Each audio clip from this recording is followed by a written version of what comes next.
ouvrir la parole de Dieu dans l'Épître aux Hébreux.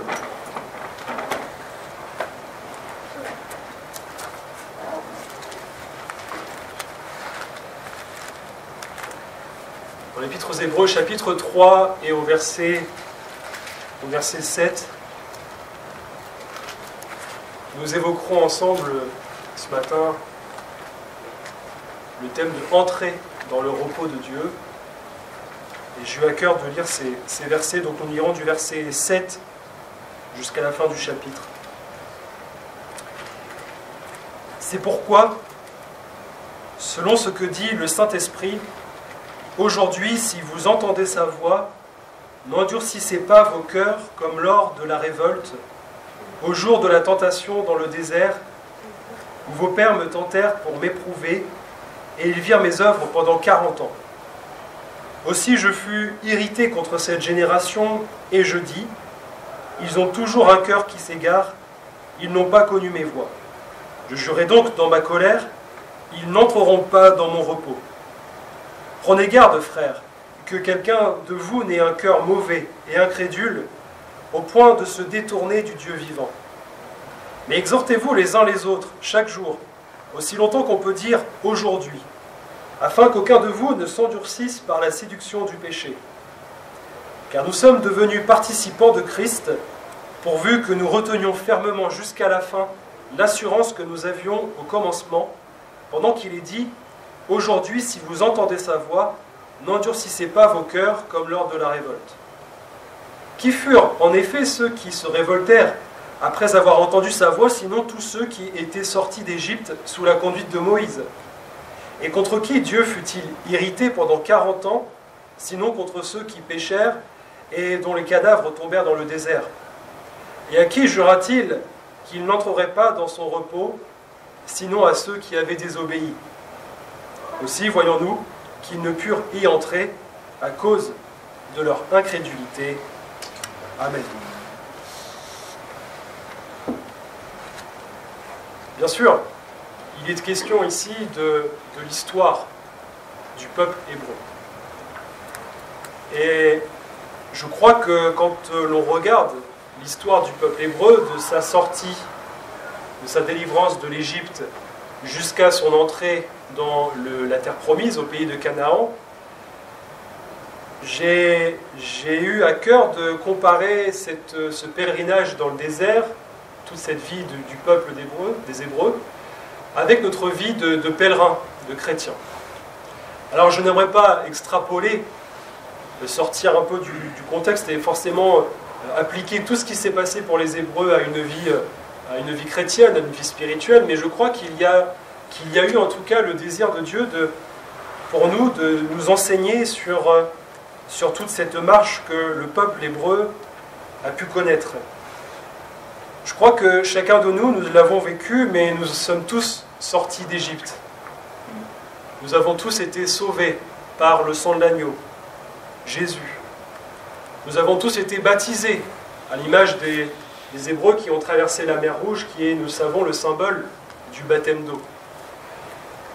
Nous avons tous à cœur cette espérance de la terre promise, de ce jour où nous entrerons dans le repos de Dieu, de ce jour où nous serons avec Dieu pour l'éternité et là où Dieu avait déjà dans son commencement prévu de vivre avec l'homme et la femme dans son intimité, dans cette harmonie, le Seigneur désire, et nous désirons aussi retrouver cela dans le ciel. Mais il y a aussi dans la marche le symbole du Saint-Esprit avec la présence de la nuée, la présence du feu qui conduisait le peuple au travers du désert. Et tout cela nous démontre bien que l'on peut évidemment faire un parallèle entre la vie et l'histoire des Hébreux et notre marche spirituelle avec Dieu. Je dirais, c'est comme un filigrane, quelque chose qui est inscrit au fait dans l'histoire du peuple d'Israël. Il y a aujourd'hui l'Église, ce corps, ce troupeau qui marche, je viens de le dire, qui marche vers cette nouvelle espérance, qui marche vers le Seigneur. Et nous avons, pour nous qui sommes sauvés, nous avons cette pierre angulaire qui est Jésus. Mais là, ce qui me frappe, c'est que le Seigneur, quand même, dans le Nouveau Testament, sous la Nouvelle Alliance, nous rappelle justement cette marche des Hébreux dans le désert. Et nous l'avons lu à plusieurs reprises, il est dit « Aujourd'hui, si vous entendez sa voix, n'endurcissez pas vos cœurs comme lors de la révolte. » Alors, j'ai pris le soin d'aller voir quelle était cette révolte. Vous savez de quelle révolte il est question? La révolte de Corée. Alors, ce passage, cet épisode bien connu des chrétiens, nous l'avons dans le livre des Nombres, au chapitre 16, des versets 1er à 35. Je n'ai pas décidé de le lire ensemble ce matin, mais je vais passer un petit moment à détailler un petit peu comment cette révolte de Corée, finalement, elle a eu lieu, comment elle s'est déroulée et quels enseignements on peut en tirer pour nous ce matin. La révolte de Corée, c'est avant tout, moi je dirais, le soulèvement contre l'autorité spirituelle. Corée est allé voir des hommes, Dathan et Abiram. Corée est un fils de Lévi, il appartient à la tribu de Lévi. Autrement dit, il occupe un service particulier au sein du peuple de Dieu, nous le savons. Les Lévites, ce sont ceux qui sont destinés à l'entretien du temple. Et nous avons donc Corée qui décide de se soulever. Il n'est pas content, quoi. La parole de Dieu nous dit que Corée est allé finalement voir Dathan et Abiram, et puis il a aussi pris avec lui 250 hommes, chefs du peuple et principaux de l'assemblée, et la parole nous indique que ce sont des gens de renom. Donc quelque part, Corée, il est allé voir quand même des personnes qui étaient connues et reconnues, puisque quelqu'un qui a un renom, c'est la renommée, donc c'est quelqu'un qui est quand même reconnu. Donc, moi je me dis quand même, Corée, il n'a pas fait les choses à moitié. Il a été quelque part malin, stratégique, puisqu'il n'est pas allé tout seul contredire ou se soulever contre Moïse et Aaron, mais il est allé prendre finalement des hommes pour un peu appuyer son pouvoir. C'est un peu pour légitimer finalement sa rébellion. Et il va dire tout simplement à Moïse, « C'en est assez. Car toute l'assemblée, tous sont saints, et l'Éternel est au milieu d'eux. Pourquoi vous élevez-vous au-dessus de l'assemblée de l'Éternel » Ce sont les versets 2 et 3 du chapitre 16 des Nombres. 250 hommes donc qui viennent avec Corée, qui vont venir voir Moïse et Aaron et dire « Stop, c'en est assez ». Et à travers cela, finalement, il y a une remise en question, une remise en cause clairement de l'autorité de Moïse. Il y a une remise en question de la hiérarchie que le Seigneur a instituée au sein du peuple, c'est-à-dire Moïse va être celui qui conduit le peuple, et vous le savez, Aaron va être en quelque sorte son prophète, celui qui va aussi parler de la part de Moïse. Mais il y a cette revendication, le fait que Corée va dire « tous sont saints ». N'y voyons-nous pas, frères et sœurs, l'illustration de chrétiens qui aujourd'hui encore remettraient en question la hiérarchie et le fonctionnement de l'Église du Seigneur, qui remettraient en question même l'autorité spirituelle d'un serviteur de Dieu, d'un homme de Dieu, sous prétexte que, eh bien, tous sont saints, c'est-à-dire que je suis moi aussi, en tant que chrétien, capable de diriger le peuple, de mener ma vie un peu, de mener aussi certains comme bon me semble. Je crois qu'avec Corée, il y a eu une nouvelle génération. Cette génération, pourtant, elle a connu évidemment la sortie de l'Égypte, mais il y a comme une nouvelle génération, quelque chose qui est en train de s'immiscer dans le peuple, une idée, un désir, un sentiment, que finalement, une fois qu'on est sorti de l'Égypte, on pourrait très bien se passer de Moïse. Moïse fait partie de l'ancienne génération. Moïse, c'est bon. À cette époque-là, Moïse, il a quel âge? Il a entre 80 et 120 ans. On pourrait supposer que Corée, finalement, peut-être est plus jeune, je ne sais pas, hein, moi j'extrapole, mais ou peut-être plus âgé, mais en tout cas, dans son cœur, il y a quelque chose. Dans son cœur, il y a le désir de vouloir se séparer de cette autorité spirituelle. Et dans ce que nous avons lu, et je ferai plusieurs fois le parallèle avec l'Épître aux Hébreux, mais le Seigneur insiste bien sur l'état du cœur de ces hommes lors de la révolte. Ils avaient un cœur mauvais, ils avaient un cœur qui s'égarait, ils avaient un cœur qui finalement cherchait la révolte, et nous le savons, la révolte n'est pas quelque chose que le Seigneur va agréer, loin de là. Et frères et sœurs, quand on regarde même l'histoire du peuple d'Israël, c'est quand même incroyable que dès la sortie d'Égypte, après quelques jours de marche dans le désert, ils étaient capables, alors que Moïse était en train de parler avec Dieu sur le mont Sinaï, ils étaient capables de se détourner du Seigneur. Ils ont été capables finalement de faire un veau d'or. Ils ont été capables de se détourner totalement de la parole de Dieu. Et frères et sœurs, ça c'est notre nature. L'être humain est ainsi fait. On a beau batailler, on a cette nature en nous, on est humain, c'est la chair ne souhaite pas du tout être conduite, dirigée, être soumise tout simplement. Mais, frères et sœurs, la grâce que nous avons, c'est que par Jésus, nous avons une nouvelle nature. Et désormais, notre nouvelle nature, elle se soumet volontiers à Christ. Elle se soumet volontiers à obéir à la parole de Dieu. Et malheureusement, pour la révolte de Corée et ces hommes, je crois que leur cœur n'a pas été changé. Nous sommes dans l'Ancien Testament, et nous savons que sous l'Ancien Testament, c'est la loi qui domine, cette loi que le Seigneur va donner d'ailleurs prochainement à Moïse. Mais pour nous, cet enseignement, c'est de dire, mais attention, frères et sœurs, est-ce que faisons gaffe, prenons garde à notre cœur. Parce que même on va essayer de remettre en question parfois peut-être un serviteur de Dieu dans sa manière de faire, dans sa manière de diriger, de conduire les choses, mais n'oublions pas que quand même, au-dessus de lui, c'est Christ, c'est Dieu, c'est Jésus qui dirige l'Église.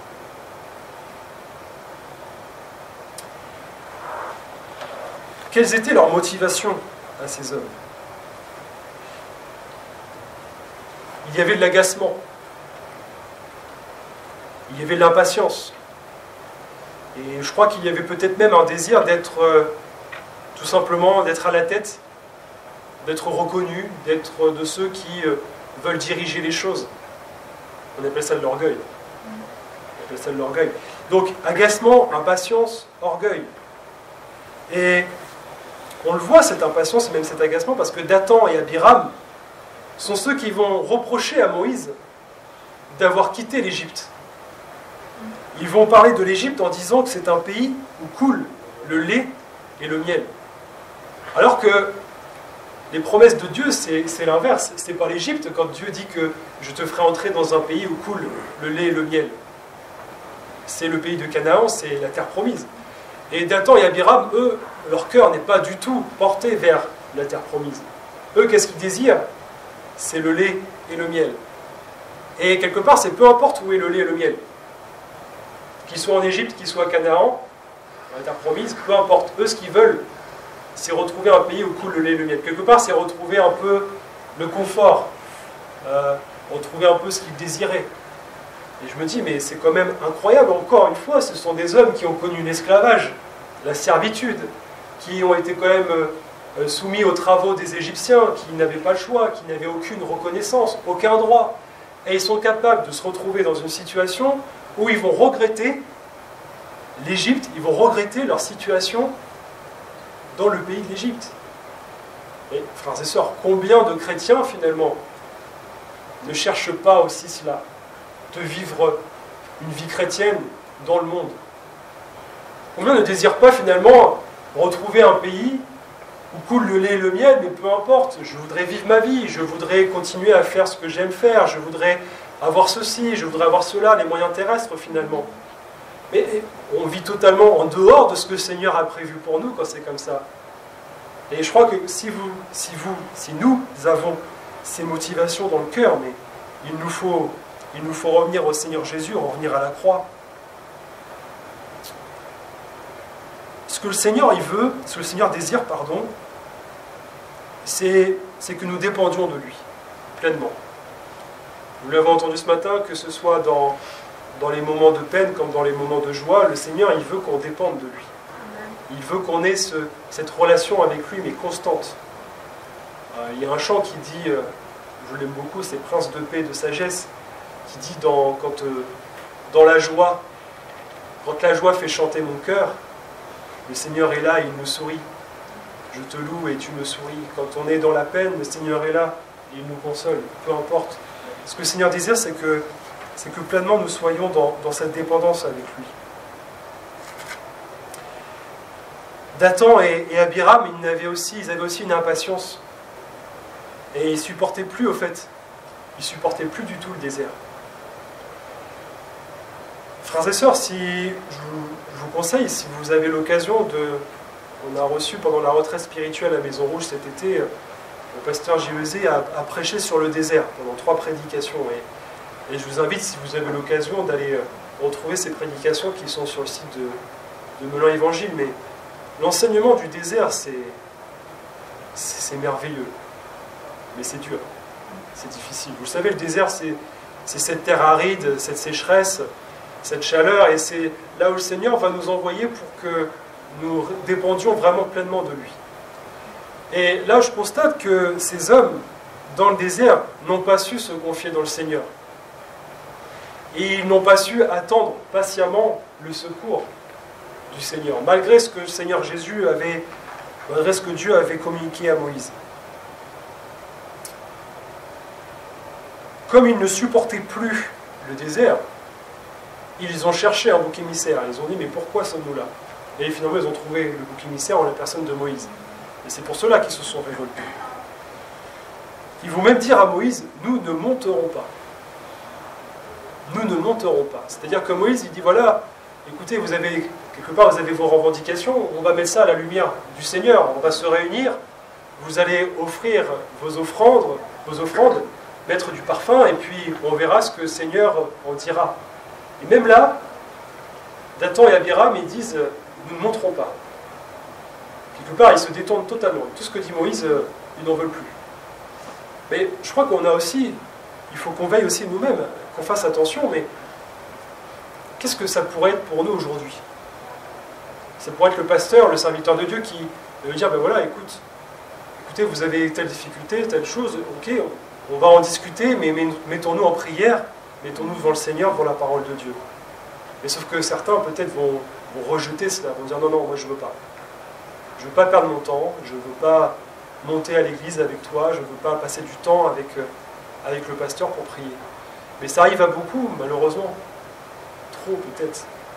Combien ne veulent pas mettre leur vie en règle avec le Seigneur, et parce qu'ils savent que ce qu'ils demandent finalement c'est un peu contradictoire avec la parole de Dieu, et ils ne vont pas chercher la présence du Seigneur. Donc, ne soyons pas étonnés si nous-mêmes dans nos familles, si au travers d'une discussion avec un frère ou une sœur, et qu'on lui propose de dire, bah, écoute, voilà, on va se tenir dans la présence de Dieu, on va prier ensemble, s'il refuse,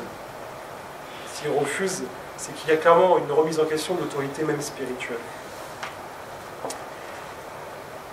Ils ont réussi même, ces hommes, ils ont réussi à hériter Moïse, l'homme peut-être le plus patient de la parole de Dieu.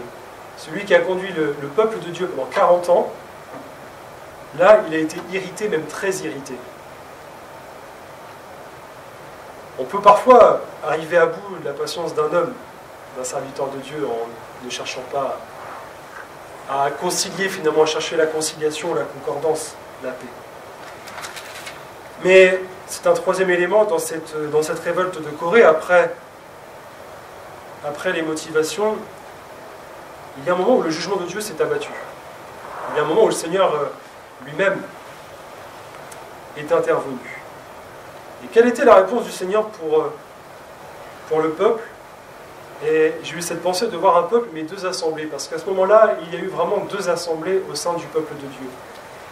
Eh bien, le Seigneur dit tout simplement, au verset 21, « Séparez-vous du milieu de cette assemblée, et je les consumerai en un instant. » Plus loin, après l'intercession de Moïse, parce que Moïse avait aussi à cœur le peuple de Dieu, il dit, « Mais Seigneur, tu ne vas pas consumer toute cette assemblée à cause d'un seul homme. Le Seigneur répondra, retirez-vous de toutes parts, loin de la demeure de Corée, de Dathan et d'Abiram. Au verset 24.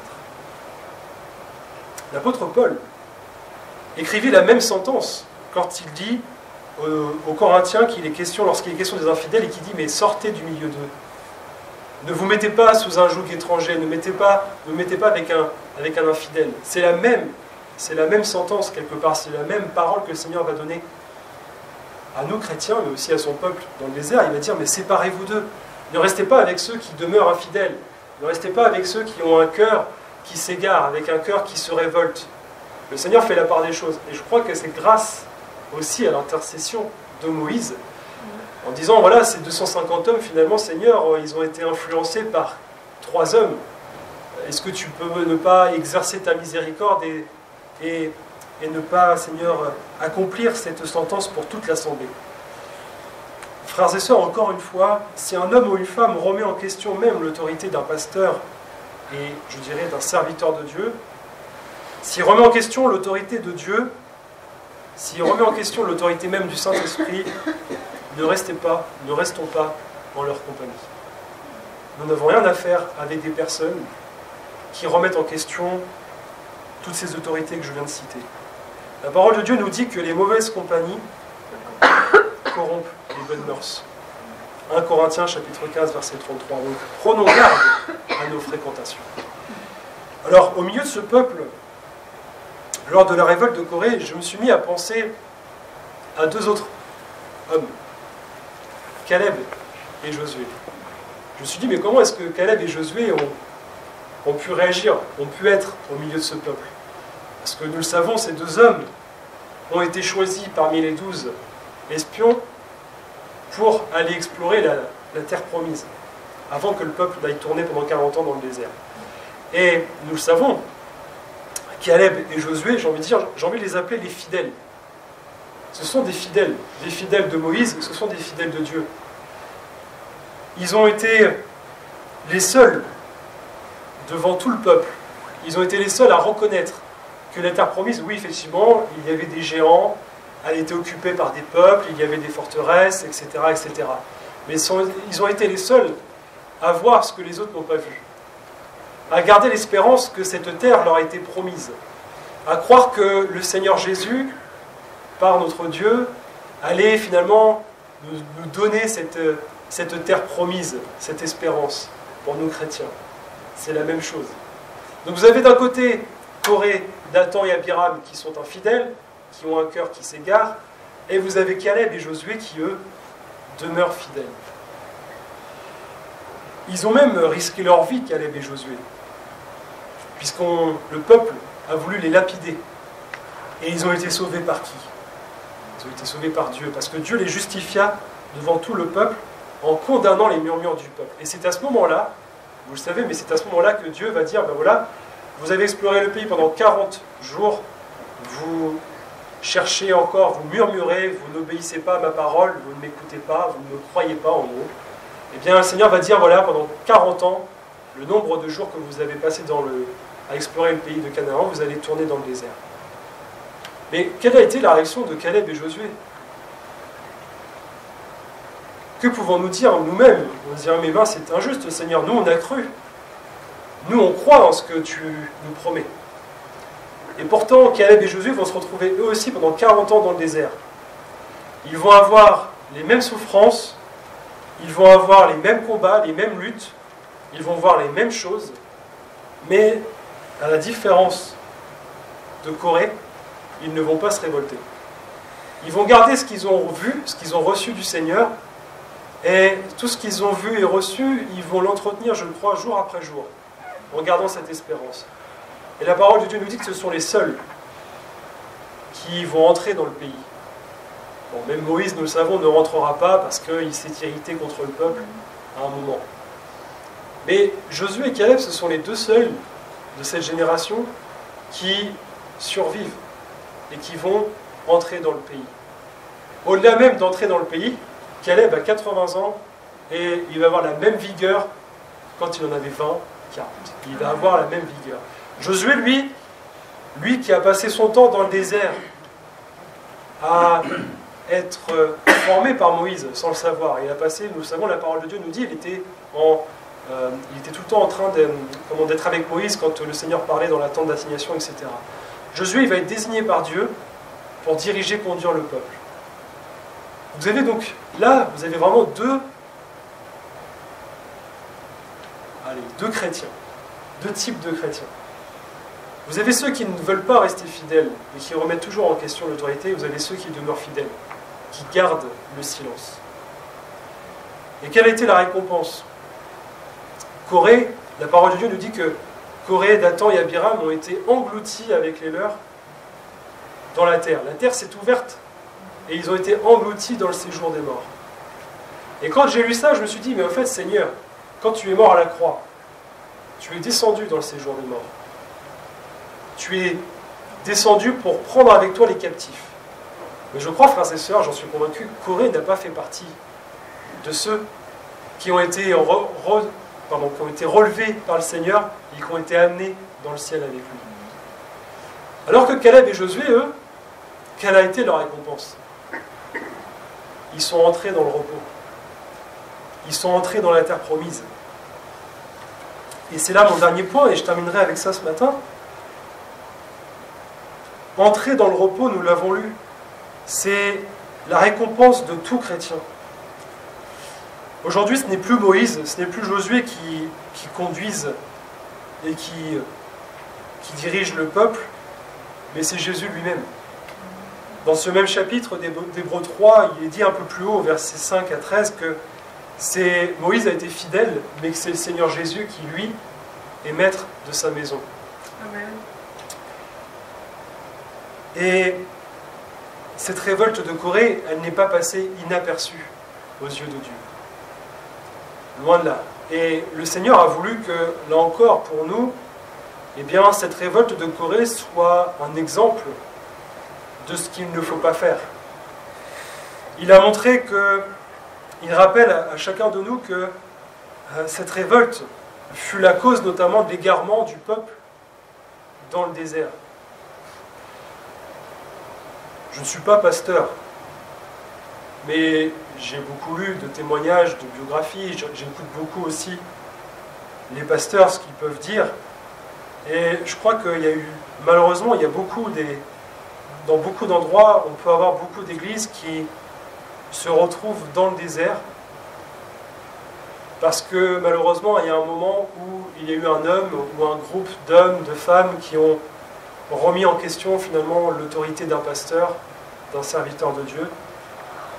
Et malheureusement, au travers de cela, c'est tout le troupeau, c'est toute l'Église qui a subi un désert.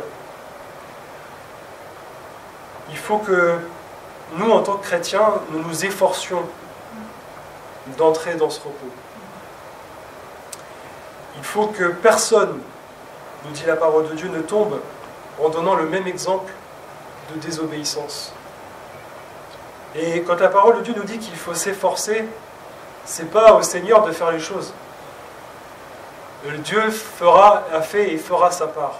Mais c'est à nous, en tant que chrétiens, de faire tout notre possible pour obéir à la parole de Dieu, pour garder la foi, pour continuer à prier, pour persévérer dans l'épreuve, pour persévérer même dans le désert. Frères et sœurs, notre assemblée est peut-être aujourd'hui dans un temps où elle est en reconstruction. Elle est peut-être dans un temps peut-être un peu désertique. Mais frères et sœurs, efforçons-nous d'entrer dans le repos de Dieu. Gardons la foi, gardons la parole de Dieu, gardons cette espérance même que de toute façon le Seigneur revient et tant que nous restons fidèles à sa parole, nous nous dirigeons pleinement vers ce repos. Paul écrivit aux Philippiens et dit « Frères, je ne pense pas l'avoir saisi, le prix, mais je fais une chose, oubliant ce qui est en arrière et me portant vers ce qui est en avant, je cours vers le but pour remporter le prix de la vocation céleste de Dieu en Jésus-Christ. Philippiens chapitre 3, versets 13 et 14. Moi je crois que le souci qu'on peut avoir, c'est qu'on va regarder en arrière. Vous voyez, Dathan et Abiram, ils ont regardé au pays d'Égypte. Ils ont regardé, et même nous savons, même le peuple, à un moment donné, regardait en arrière et regardait ce qu'ils ont vécu en Égypte. Peut-être qu'on va avoir un regard sur notre passé. Peut-être qu'on va avoir un regard sur le passé même d'une église. Mais ce n'est pas ce que le Seigneur désire. Ce que le Seigneur veut, c'est que nous regardions vers l'avant. Il veut que nous gardions à l'esprit tout ce que nous avons déjà reçu de lui, et que nous gardions la foi et que nous courions même vers le but. Ne nous accusons pas de ce que nous avons vécu auparavant. Ne nous accusons pas de passer par un temps peut-être d'épreuve, par le désert. N'accusons même pas quelqu'un, le pasteur, un serviteur de Dieu, un frère, une sœur, de passer par ces épreuves-là, de passer par le désert. Regardons devant nous, regardons vers ce qui est le meilleur. Je terminerai par dire, ne murmurons pas, ne remettons pas en cause l'autorité du serviteur de Dieu. Gardons en tête l'espérance de notre salut.